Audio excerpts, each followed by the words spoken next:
I would like to point out a simple can do and can't do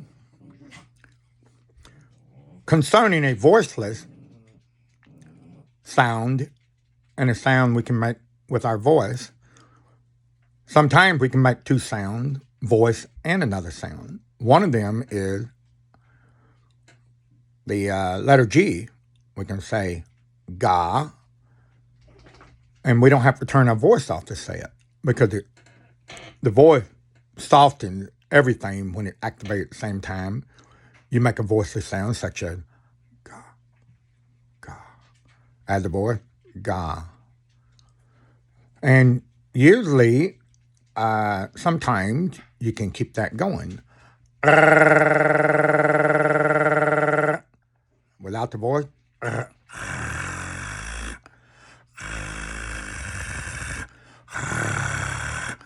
With the voice.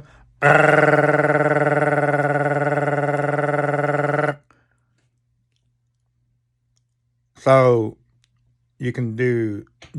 that one of those sounds, the ga is one of those sounds that you can sound like a Gatling gun. You can, let's see what else you can do with it. Well, you can do a lot of things with that sound. But anyway, there's another sound that you make at the back of your tongue, and it's called the, not the crack sound. Crack, crack, crack. And as always, the voice, if you use a high-speed recording device and you record that, when you say crack, what you're doing is, you'll notice if you slow it down that it's voiceless, and then the voice kicked in like 1,000th of a second after that, or pretty close to that. It sounds like you're activating them at the same time, but the voiceless have to come first when you go, and then say ah, ka, slow it down, ah, fast, ka. Powerful, like a call. And that closes, when you do the sound, if you completely close it, you can't breathe with your nose or your mouth, as I pointed out in another lesson. We'll do that now. We'll close it off. I'm going to close it off. Ah, I'm going to say ah, and then I'm going to close it off completely. Ah, ka. Ah, ka. So if I start my voice and go into the closure, and then hold the closure for a while, and then open again with my voice, watch what happens. Ah, ka. Now I'm going to hold the closure for a while, and not very long, or my face might turn purple. Because you cannot breathe when you close that off. Because when that closes, the only passageway open is food goes into your stomach and not your lung. So, and it's also a vacuum action. It's just like when you use a straw to suck the water or drink out of a glass. If that straw had one little hole up in the air above the water, and from one little hole you can just suck on all you want to, and the water's not going to come up because you broke the vacuum. And a vacuum is required to swallow food. There are people, sadly, I've heard of sad tales of people that have had their throat damaged so badly that they can't close off and create the vacuum. They can't swallow food through their mouth anymore.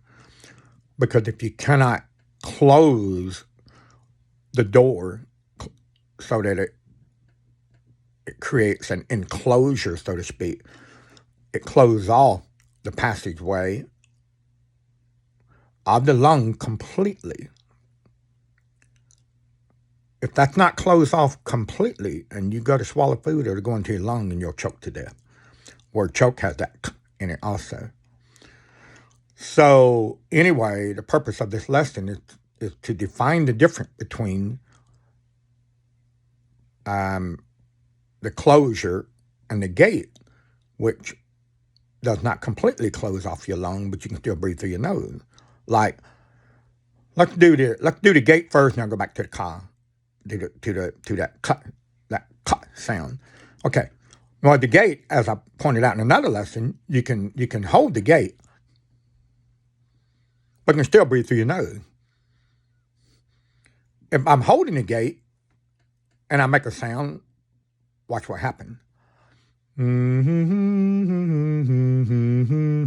then as I open it, watch what happens. Let's do it again. Let's see if I can hum a little song. Ga, gigi, ga, ga, ga, ga, ga, ga. And I'm making an ing with the back of my tongue. But the gate is just closing off from my mouth, but does not close off the passageway for lung and my nasal. It's still the lung is still open. Ga, ga. See how long I can do it.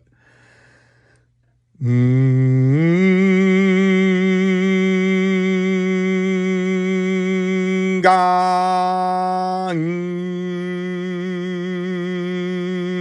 ga. Now, if I use the vacuum and close off the back completely, watch what happens. Ah,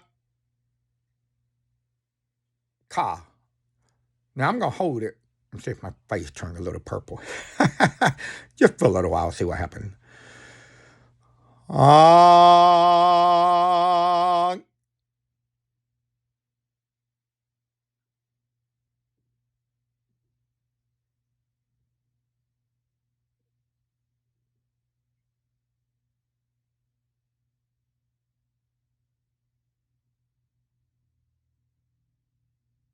ka.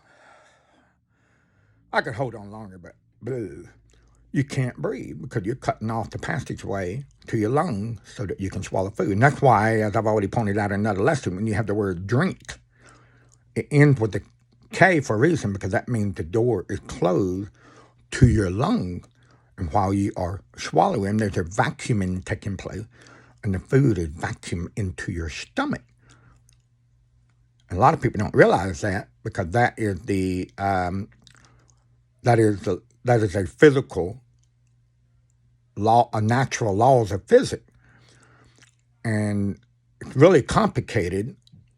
The mouth, the process that is taking place when you swallow food. When a baby is born, they can drink mama's malaka and not choke, because that is automatic. It automatically closes off the lung while the baby is swallowing, so that the malaka goes into the tummy, to the stomach, not the lung. And then when the baby is not swallowing, and they can catch their breath again through their nose if their mouth is around their mom's breath. And then they can drink, and then they drink the milk, and that very moment of swallowing, that kicks in, and there's a closure. And I also like to point out that's why you have different words. Some are soft and some are more cracky.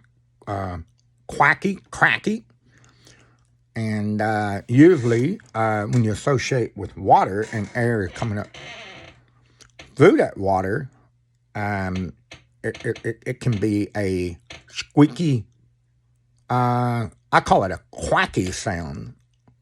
Let's do it. Let's drink a little water. Put a little water in my mouth and don't drink it.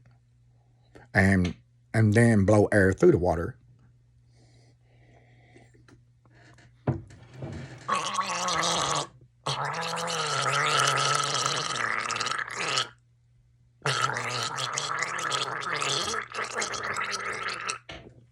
Now, the whole time I cannot breathe. It's impossible for me to open my mouth and put water and do that and breathe at the same time. Eventually, I'll run out of breath, because the closure it knows the water's there, and it thinks you want to drink it, and it's closing off automatically. If I try to breathe, the water's going to go in my lung and I choke, so I will not do that. And so when you drink water, your water travels via the dome of your mouth, like where you get the D, And then dream, that dream, that means that draining into the K to the closure that close all the lung. But then there's another passageway opened, and that is going into your stomach. Or rather, it closes off the lung completely, 100%, not one iota of water or food is supposed to enter your lung. Only air is supposed to enter your lung. But air can't enter your lung as long as you got something back there in the back of your mouth. No, the word back has K in it. So let's do it again.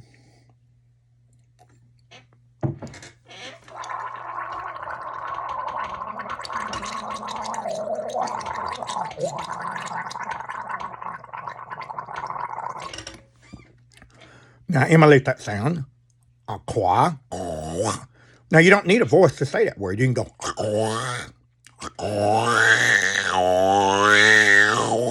I'm not using my voice. The K is voiceless. And so the only way that you can repeat that K sound back there, you have to turn your voice off. Now activate the voice. What will happen? Turn to a growl. See, it's different.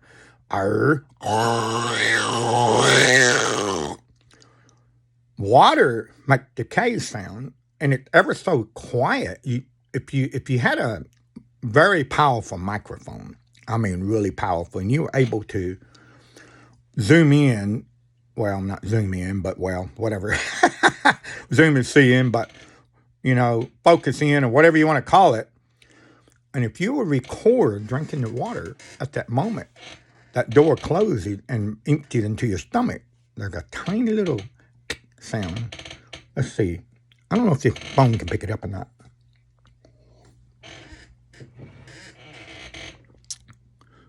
Yeah, there's a tiny little click back there when that closer takes place. And you reveal it by, as I've already pointed out, you go, ka. And now you reveal it by going, see, I can't breathe when I do that. I'm squeaking it and it closing off as fast as it's opening up just enough, but I can't breathe when I do that because it's not letting enough air go out. Because I'm just cracking it open. I'm literally, the door, it's air that's pushing through the door from my lung, but it's still staying shut, so it makes that squeaky sound.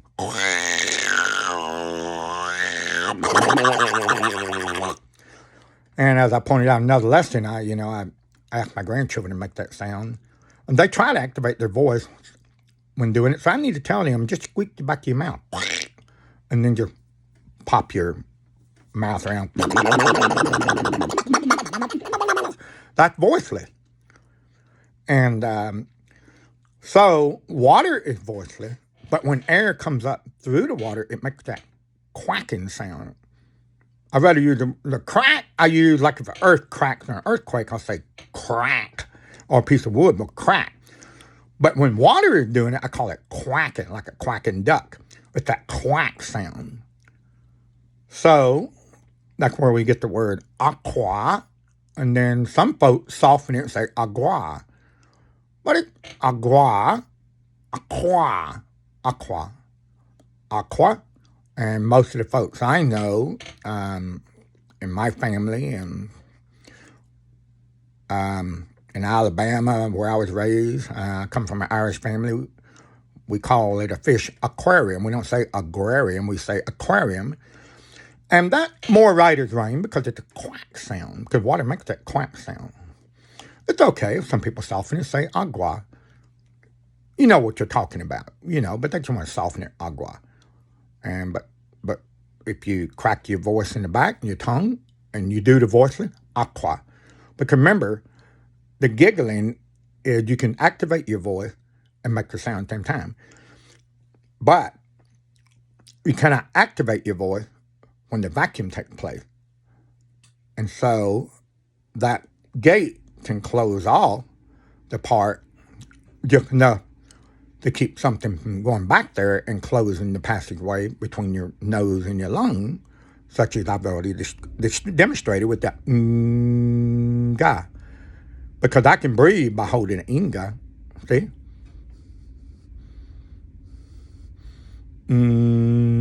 Ga.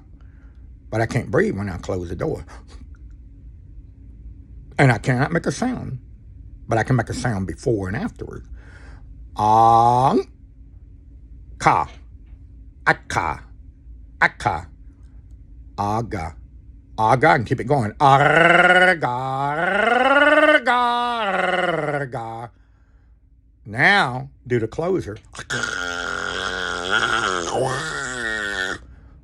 Aqua. Aqua. Aqua. That's the difference. One is more right as rain because it perfectly emulates, perfectly is a metaphor of the action of air and water coming together. And aqua usually is something that comes from below, goes up, or it could be something from above going down, such as drink. Drink qua. If I say drink water and I put it together, watch what happens. Drink water. Drink water. See? And that makes sense. Qua, because the action of qua is air traveling through the water to make that sound. So anyway, I think I've said enough, and I hope that will clarify the difference between the action of giggle and the action of kicka. Tickle, kick, and gig, kick, gig. I can activate the voice. Gig, and kick. Voice is all on and off.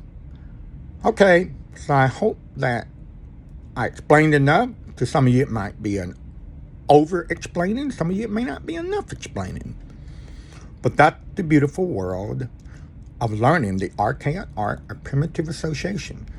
When we associate these things together, we can understand how the ancient folk of old coined these words, and that is the art of original thought.